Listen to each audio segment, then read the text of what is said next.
ഈ ക്ഷേത്രവും ബ്രഹ്മരഹസ്യം തമ്മിൽ ബന്ധമുണ്ട്. ഞാൻ ആദ്യം പറഞ്ഞ ആധ്യാത്മികതയാണെന്ന് ഞാൻ പറഞ്ഞു. അതല്ല ബ്രഹ്മം. അത് ബ്രഹ്മത്തിനുള്ള ആദ്യത്തെ പടി. അതുകൊണ്ട് തന്നെ ക്ഷേത്രം നിർമ്മിച്ചിരിക്കുന്ന പോലും ഒരു മനുഷ്യൻ മലർന്ന് കിടക്കുന്ന രീതിയിലാണ്.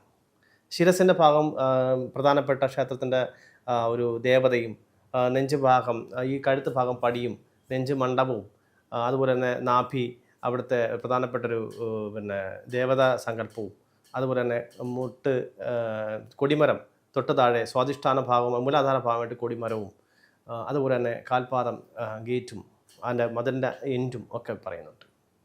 പക്ഷേ അതുപോലെ തന്നെ ആ ക്ഷേത്രത്തിൻ്റെ വാസ്തു പുരുഷനെ വെച്ച് നോക്കുമ്പോൾ അതിൻ്റെ ഈശാനക്കോണിൽ ശിരസ്സും മൂലാധാരം നമ്മുടെ കന്നിമൂലയിലും വരുന്നുണ്ട്. ആ രീതിയിൽ കിടക്കുന്ന വാസ്തുവിലാണ് പുരുഷനെ ഇങ്ങനെ കിഴക്കോട്ട് കാൽപാദം വെച്ച് ഒരു പുരുഷനെ കിടത്തിയിട്ട് ചെയ്തിരിക്കുന്നത്. അപ്പോൾ ആ രണ്ടും വാസ്തു പുരുഷനെ സങ്കല്പിച്ചാണ് ചെയ്തിരിക്കുന്നത്. ഭൂമി തത്വമാണ്, ഭൗതികം. അപ്പോൾ ആ ഒരു ക്ഷേത്രത്തിനെ പറഞ്ഞ പോലും ക്ഷേത്രമാണെന്നാണല്ലോ, ക്ഷയിക്കുന്നതിനെ സംരക്ഷിക്കുന്ന സ്ഥലം എന്നാണല്ലോ. ക്ഷയിക്കുന്നത് എന്താണെന്ന് ചോദ്യം ഉണ്ട് അവിടെ. ക്ഷയിക്കുന്നത് എന്താണെന്ന് ചോദിക്കുമ്പോൾ പലരും പറയും ആത്മീയതയുടെ ക്ഷയത്തെ മാറ്റാനാണ് എന്നായിരിക്കും. എന്നല്ല. കാരണം വെച്ചാൽ അവിടെ ഒരു മനുഷ്യൻ്റെ ആകൃതിയിലാണ്, രൂപത്തിനെ നിർമ്മിച്ചിരിക്കുന്നത്. മനുഷ്യൻ്റെ ശരീരത്തിൻ്റെ രൂപത്തിനാണ് നിർമ്മിച്ചത്. ആത്മീയതയ്ക്ക് രൂപമില്ല, മനുഷ്യൻ്റെ രൂപത്തെ നിർമ്മിച്ചിരിക്കുകയാണ്. അവിടെ നട്ടലാണ് കൊടിമരമായിട്ടിരിക്കും. ഈ കശേരികളുടെ പോലും നട്ടലിലെ കശേരികളുടെ എണ്ണം തന്നെ ഉണ്ടായിരിക്കും. അപ്പോൾ തിരിച്ചിങ്ങനെ കിടത്തിക്കഴിഞ്ഞാൽ ആ കറക്റ്റ് ഇതവിടെ ഈ തേടൈ ഭാഗത്ത് വിഗ്രഹത്തിൻ്റെ കാൽപാദത്തിൽ അതിൻ്റെ എൻഡ് വന്ന് മുട്ടുകയും ചെയ്യും. അപ്പോൾ ഒരു മനുഷ്യൻ്റെ നട്ടലാണ് നൂത്ത് വെച്ചാൽ കൊടിമരം എന്നുള്ളത്. അപ്പോൾ അതിൽ ഉയരുന്ന കൊടിയാണ് കുണ്ടലിനി ശക്തി. അപ്പം ഈ പറഞ്ഞ 12 മാസം കൂടുമ്പോൾ കുണ്ടലിനി ഉണരുക എന്നുള്ളത് ഡെയിലി ഉണർത്തുക, യോഗം ചെയ്യുക എന്നുള്ളതാണ്. അതായത് നമ്മുടെ ഒരു ദിവസം അവരുടെ ഈ എനർജി മണ്ഡലം ഒരു ദിവസം എന്നുള്ളത് നമ്മുടെ 12 മാസമാണ്. അപ്പം ദിവസേന കുണ്ടലിനി ഉണരുന്ന രീതി, ദിവസേന ചെയ്യുന്ന തത്വം അവിടെ 12 മാസമായിട്ട് വെച്ചിരിക്കുന്നുള്ളൂ. അപ്പം അങ്ങനെയുള്ള അവിടെ ഉപയോഗിക്കുന്ന ശാസ്ത്രശാഖ തന്ത്രശാസ്ത്രമാണ്. അപ്പോൾ തന്ത്രശാസ്ത്രത്തിൻ്റെ യഥാർത്ഥ പേര് തനുത്രാണ എന്നാണ്. തനു എന്ന് പറഞ്ഞാൽ ശരീരം, ത്രാണ എന്ന് സംരക്ഷിക്കും. തനുവിൻ്റെ തായും ത്രാണയുടെ തായും. അപ്പോൾ തന്ത്ര ആ ശാസ്ത്രമാണ്. അപ്പോൾ ശരീരശാസ്ത്രം.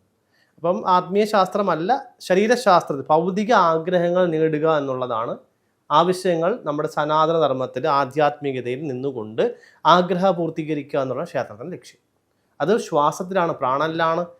പ്രാണൻ്റെ ബാഹ്യമായിട്ടുള്ള ശ്വാസത്തിലാണ് അന്തർലീനമായി. നേരത്തെ പറഞ്ഞ കാര്യങ്ങൾ അതിനകത്ത് പെടും. ഇത് ഗ്രഹങ്ങളായിട്ട് ബന്ധപ്പെട്ടിരിക്കുന്നു. അതുകൊണ്ട് തന്നെ ഗ്രഹപ്പിഴ ദോഷപരിഹാരം പറഞ്ഞിരിക്കുന്നു. അതുപോലെ തന്നെയാണ് നമ്മുടെ ആ ക്ഷേത്രത്തിൽ കഴിക്കുന്ന വഴിപാടുകൾ എന്താണ്? ഭൗതിക ആവശ്യങ്ങളല്ലേ.